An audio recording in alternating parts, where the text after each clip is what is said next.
주안의 만나 9월 13일 토요일 묵상을 함께 나오도록 하겠습니다. 오늘 말씀은 스바냐 3장 1절에서 8절까지의 말씀으로요.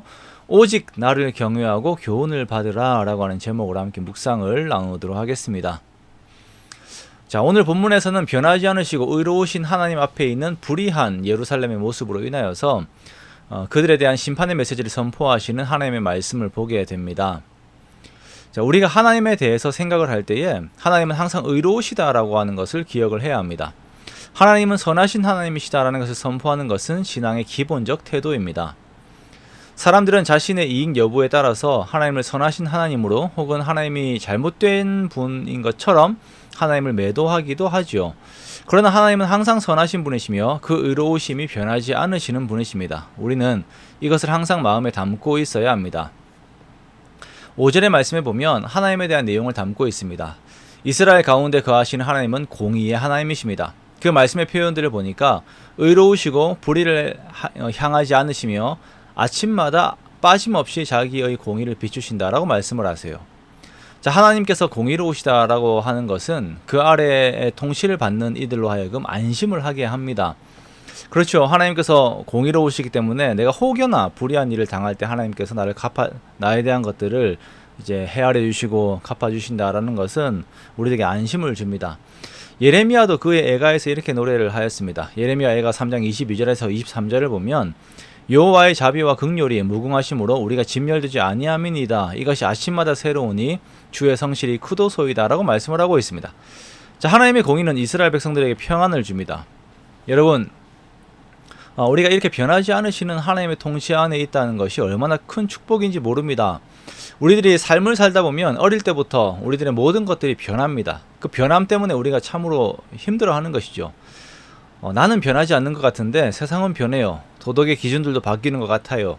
그러나 하나님께서 변치 않으시고 여전히 동일한 모습의 공의를 가지고 계시기에 우리들은 그 안에서 안심할 수 있습니다. 그러므로 우리는 하나님의 동일하심, 하나님의 변하지 않으시는 공의로우심에 항상 감사하고 그 은혜 안에서의 삶을 살아야 합니다. 그러나 유다는 하나님의 이러한 모습을 담지 않았습니다. 유다는 하나님의 심판의 대상인 열방만큼이나 타락하였고 이들도 하나님의 심판에서 벗어날 수 없는 상태였습니다. 특히 스바냐는 유다의 죄악이 열방의 죄악보다 더욱 심각하다라고 지적을 하고 있습니다. 이들이 더 심각한 이유는 하나님께서 이미 이들에게 말씀을 주시고 특별한 방식으로 거룩한 삶에 대한 가르침을 주셨지만 유다가 이 모든 것들을 거부하였기 때문에 더 심각한 거예요. 예루살렘은 하나님을 신뢰하지도 않고 하나님께 경배하지도 않았습니다. 그리고 더 큰 문제는 유다의 지도자들부터 해서 하나님을 거부하였다라는 것입니다. 스바냐는 정치적 지도자와 종교적 지도자들을 모두 책망하는데요. 방백들은 이제 먹이를 찾아 울부짖는 사자와 같은 삶을 삽니다. 그렇게 어떻게 하면 백성들을 괴롭힐까, 그 괴롭혀서 내가 이익을 얻을까라고 하는 것을 연구하는 삶을 사는 것이죠. 또한 재판장들은 저녁에 먹이를 찾아다니는 늑대와 같은 삶을 살고 있습니다. 똑같죠. 방백들도 그렇고 재판장들도 백성을 위한 책임을 다하는 삶을 살아야 하는 그 본연의 의미를 버리고 각자의 이기적인 탐심에 사로잡혀 사는 것입니다. 리더십들의 타락은 정치적 지도자들 뿐 아니라 종교적 지도자들도 마찬가지였습니다. 선지자들은 경솔하고 간사합니다. 이들은 오만하며 자신의 욕망에 사로잡혀 있습니다. 그렇게 하나님으로부터 오는 진실을 버리고 거짓을 택하고 전하는 삶을 살았습니다. 자, 이러한 유다의 어두운 실상 앞에서 하나님께서 앞서 5절에서 보여주셨던 그 하나님의 공의를 더욱 밝게 이렇게 말씀을 하시는 것입니다. 자, 이렇게 타락한 예루살렘을 향하여서 하나님께서는 오직 하나님을 경외하고 하나님의 교훈을 받으라 라고 말씀을 하십니다. 자, 예루살렘이 이 세상을 잘 살아보겠다고 자신들의 욕망과 세상의 죄된 방법들을 추구하며 살아가는 모습들을 보면서 하나님께서는 예루살렘이 하나님을 경외하고 하나님의 교훈을 받는 것이 참된 삶의 방법이다 라고 하는 것을 말씀을 하시는 것입니다. 자, 우리들도 역시 이제 세상의 방법 그리고 힘의 방법들로 살아가는 것이 잘 사는 것이다 라고 생각을 하고 세상의 방법들, 그 열방의 방법들을 따라가려고 하는 경우들이 많이 있습니다.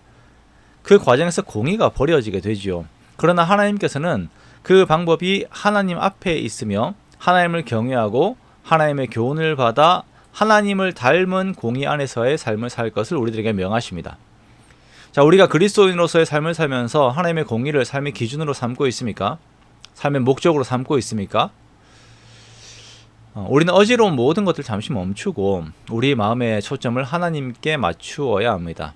내 모든 기준, 내가 닮아가야 하는 모든 기준이 하나님께 있음을 다시 바라보면서 내 마음속에 어지럽게 높아졌던 모든 것들을 정리하고 오직 하나님만 경외하고 하나님의 교훈만을 얻는 우리가 되어야 합니다. 그 안에서 하나님께서 주시는 지경의 정복과 그 안에서의 평안이라고 하는 복을 얻게 됩니다. 자, 우리의 영혼이 더욱 하나님을 바라보기를 원하며 하나님 안에서의 복을 얻는 우리가 되기를 원합니다. 그렇게 주님만 경외하고 주님의 교훈만을 얻는 저와 여러분의 복된 삶들이 되시기를 주님의 이름으로 축원합니다.